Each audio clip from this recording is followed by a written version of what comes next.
नमस्कार साथियों, स्वागत है आपके अपने डिजिटल प्लेटफ़ॉर्म पर।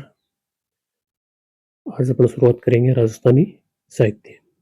इससे पहले अपन ने पढ़ा था राजस्थानी बोलियाँ।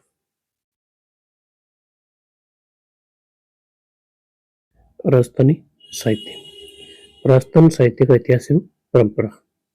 राजस्थान साहित्य का प्रारंभिक साहित्य हमें अभिलेख की सामग्री के रूप में मिलता है, जिनमें शिलालेखों, अभिलेखों, सिक्कों और मोहरों में जो भी साहित्य है, उत्कीर्ण है, उस साहित्य को अभिलेख या साहित्य कहा जा सकता है। यद्यपि यह सामग्री अत्यल्प मात्रा में उपलब्ध होती है, लेकिन जितनी भी सामग्री उपलब्ध होती है, उसका साहित्यिक एवं ऐतिहासिक महत्व है। राजस्थान साहित्य में लिखित साहित्य वाणी निष्ठता की विशेषता ले रहा है, जिसे लोक साहित्य कहा गया। यह साहित्य लोक के अनुभव का अक्षय भंडार रहा है, जहाँ विविध विधाओं में साहित्य हमें श्रवण परंपरा से प्राप्त होता रहा है। राजस्थान साहित्य की इतिहास परंपरा को हम निम्न रूप में प्रस्तुत कर सकते हैं। इसमें याद करने वाला कुछ भी नहीं है, ये मत करना, आप मत पढ़ना। पेपर में यहाँ से क्वेश्चन पूछता है, ये कालपरक, प्रवृत्तिपरक और कालक्रम का क्रम देता है पेपर के अंदर। प्राचीन काल, इसे अपन वीरगाथा काल बोलते हैं। हिंदी साहित्य के अंदर इसे वीरगाथा काल बोलते हैं। इसका कालक्रम कौन सा है? 1050 से 1450 ईस्वी है। फिर पूर्व मध्य काल, इसको हिंदी साहित्य में बोलते हैं भक्ति काल। इसका कालक्रम कौन सा है? 1450 से 1650। फिर उत्तर मध्य काल, इसको बोलती है श्रृंगार, रीति और नीति परक काल, 1650 से 1850 ईस्वी।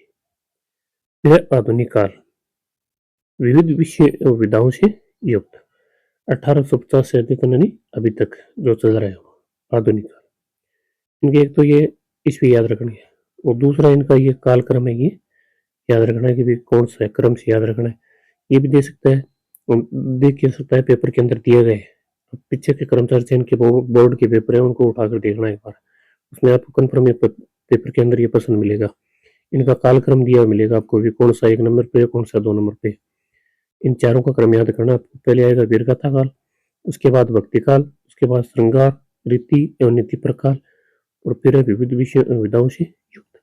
या फिर आपको ये दे सकता है पेपर के अंदर, इनका कालक्रम कौन सा है? पहले आएगा प्राचीन काल, फिर पूर्व मध्य काल, उसके बाद उत्तर मध्य काल, और सबसे अंत में आएगा आधुनिक काल।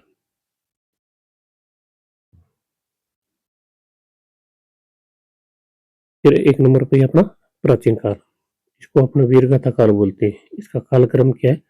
1050 से 1450। ये एक याद रखना है आपको, 1050 वाला और 1450। इसके बाद में ये क्रम आता रहता है, 1450, 1450, 1650 हो जाएगा, फिर 1650 याद रखना है, 1650 से 1850 हो जाएगा। प्राचीन काल यानी वीरगाथा काल, भारतवर्ष पर निरंतर होने वाले हमले पश्चिम दिशा से हो रहे थे। इनका अत्यधिक प्रभाव राजस्थान प्रदेश पर पड़ रहा था, और यहाँ के शासकों को संघर्ष करना पड़ रहा था। ऐसी परिस्थिति में संघर्ष की भावनाओं को बनाए रखने के लिए तथा समाज में वीर नायकों को आदर्श प्रस्तुत करने के लिए वीर रसात्मक काव्यों का सृजन किया गया। इस काल में वीरता प्रधान काव्यों की प्रमुखता के कारण ही इस काल को वीरगाथा काल नाम दिया गया।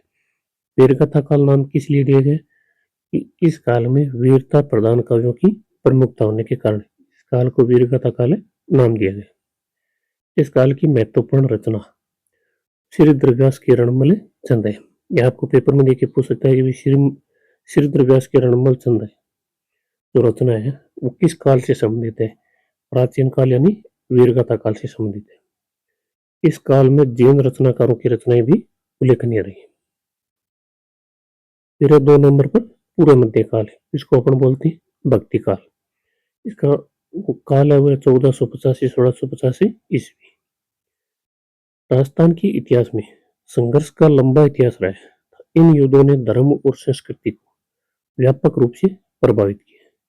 संघर्षों के आधार के रूप में साम्राज्य विस्तार के साथ साथ धर्म के प्रचार प्रसार की प्रवृत्ति भी दिखाई दी है। ऐसी परिस्थितियों में संघर्ष से मुक्त होने समस्त प्रकार के विभेदों को मिटाने के लिए जन सामान्य भक्ति की ओर प्रेरित होने लगा तथा ऐसे समय में कई संतों और भक्तों ने जन सामान्य को सही राह दिखाई तथा अपनी कलम से समाज में सभी प्रकार के भेदभाव को मिटाते हुए सभ्य समाज की कल्पना को मूर्त रूप प्रदान करने का प्रयास किए।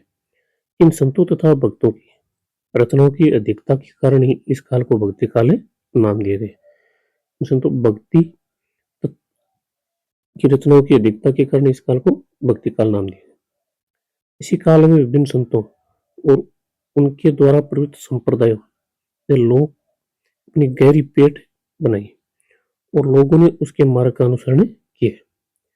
ऐसे संप्रदायों में राम स्नेही, दादू पंथ, नाथ पंथ, अलख्या संप्रदाय, वैष्णव संप्रदाय, जसनाथी संप्रदाय आदि प्रमुख है। इन संप्रदायों ने नाम स्मरण का महत्व, निर्गुण उपासना पर बल, गुरु की महत्ता पर बल देते हुए जाति व्यवस्था में भेदभाव को मिटाते हुए कहा जात पात पूछे नहीं कोई, हरि को भजे सो हरि को भजे।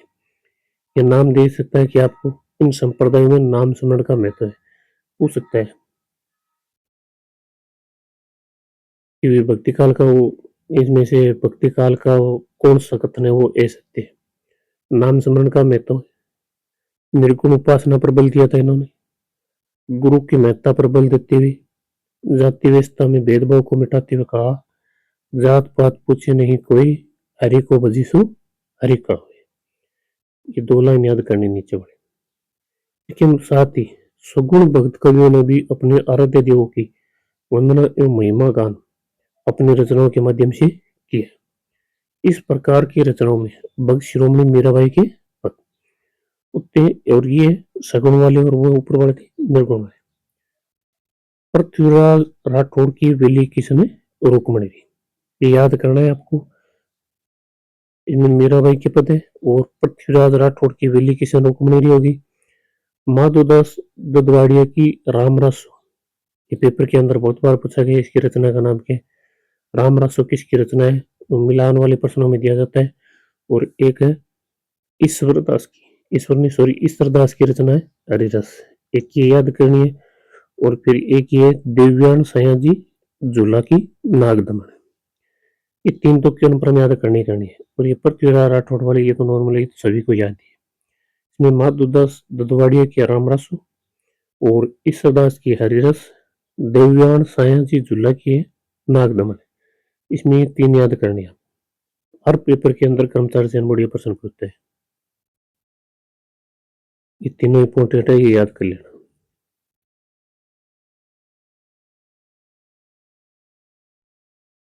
3 नंबर है उत्तर मध्य काल। उत्तर मध्य काल हो गया। इसको बोलते हैं श्रृंगार रीति और नीति पर के काल का कालक्रम क्या है 1650 से 1850 ईस्वी। राजस्थान साहित्य के उत्तर मध्यकाल का साहित्य विविध विषयों से युक्त रहा है। इस काल में राजनीतिक दृष्टि से अपेक्षाकृत शांति का काल रहा है। शासकों ने अपने राज्य में कलाकारों और साहित्यकारों को संरक्षण प्रदान किए, जिन्होंने साहित्य और कला के विविध आयामों का विकास किया। इस काल में श्रृंगार रीति काव्य में शास्त्र तथा नीति से संबंधित रचनाएं प्रस्तुत की गई। लोक में प्रचलित प्रेम कथानों को विभिन्न ग्रंथों के रूप में प्रस्तुत किया। काव्य शास्त्र से संबंधित रचनाओं में कवि मंसाराम ने रघुनाथ रूपक, एक तो ये याद करनी है, कवि मंसाराम ने रघुनाथ रूपक प्रस्तुत किया। संबोधन पर नीति कारकों में राजियारा सोल्टा, चक्रियारा सोल्टा, बेरियारा सोल्टा, मोतियारा सोल्टा आदि प्रमुख रचनाएं। हो सकता है कि इन रचनाओं का संबंध है वो कौन सी काल से रचना दे देगा आपको। राजियारा सोल्टा, चक्रियारा सोल्टा, बेरियारा सोल्टा, मोतियारा सोल्टा आदि रचनाएं प्रमुख है, किस काल से संबंधित है।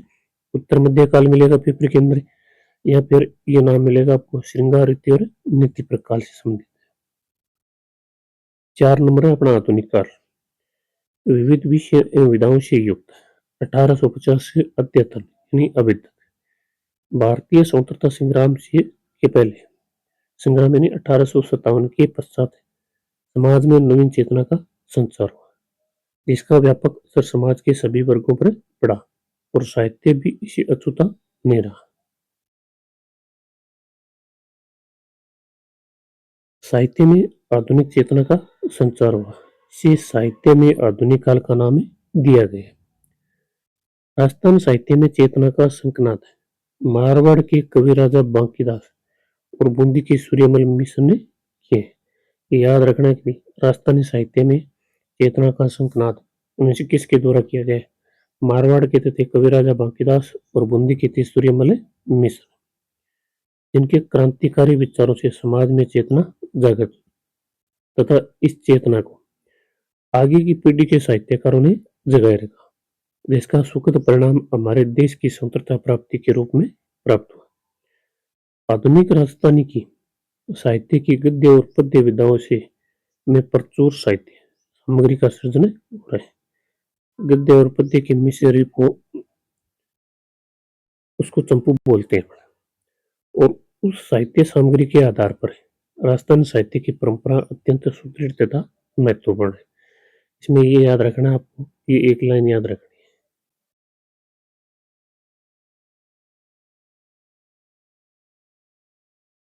इसमें एक लाइन याद रख लेना, ये बीच बीच पड़ेगी, इतने नाम याद करना है आपको और छोड़ देना और मत पढ़ना इसमें।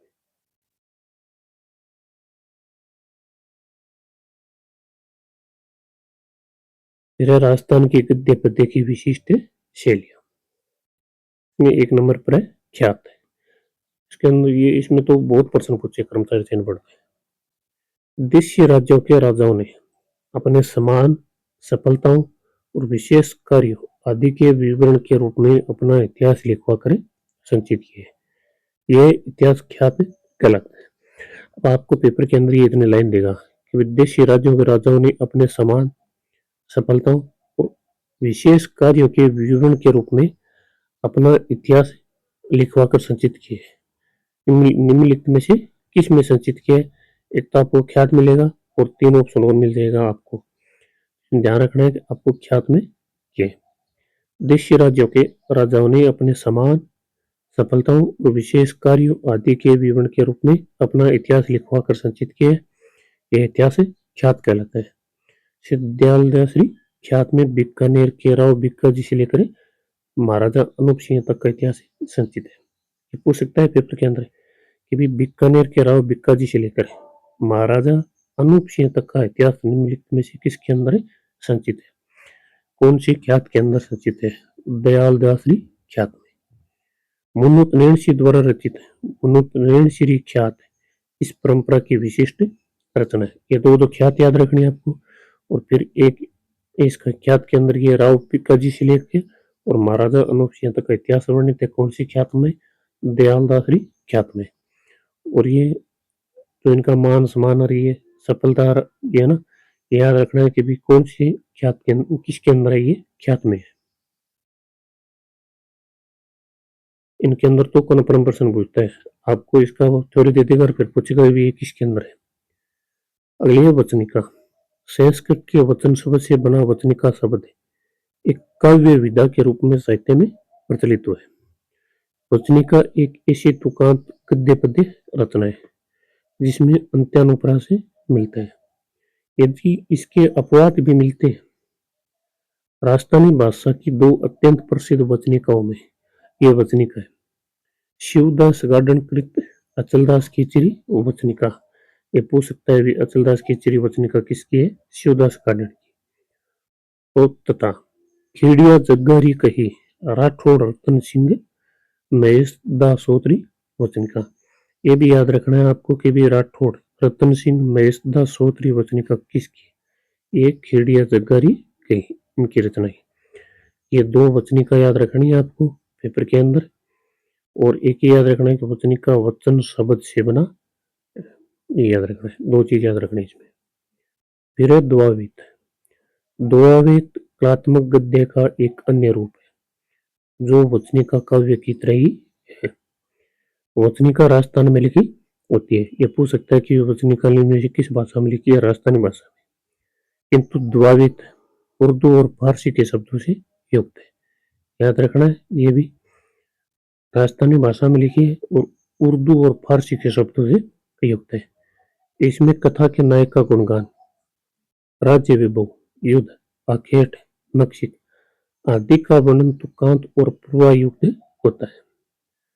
अकमाल देवडारी दुआवेत, महाराणा जुवान सिंह दुआवेत और राजा जय सिंह दुआवेत आदि प्रमुख दुआवेत ग्रंथ है। ये तीन नाम याद करने हैं, अकमाल देवडारी दुआवेत, महाराणा जुवान सिंह दुआवेत, राजा जय सिंह दुआवेत। और ये राजस्थानी भाषा में लिखी है, किंतु दुआवेत उर्दू और फारसी के शब्दों से युक्त है और इसमें नायक का गुणगान होता है, राज्य वैभव, युद्ध, आखेट, नक्षिक आदि का वर्णन तुकांत और पूर्वायुक्त होता है। तो धन्यवाद साथियों, आज के लिए इतना ही। जो बाकी बचा है वो कल कंप्लीट कराएंगे। और ज़्यादा से ज़्यादा शेयर करें, सब्सक्राइब करें। आपको ये बुक है वो कंप्लीट कराई जाएगी। तक सीटी का पेपर होगा उससे पहले प्रयास करेंगे। यह कंप्लीट होने के बाद उसके बाद ज्योग्राफी करेंगे। ज्योग्राफी की पुस्तक भी लेंगे अपन, जहाँ से कर्मचारी चयन बोर्ड प्रश्न पूछता है। दूसरी पुस्तक नहीं पढ़ेंगे अपन। तो एक बार फिर से आपका धन्यवाद।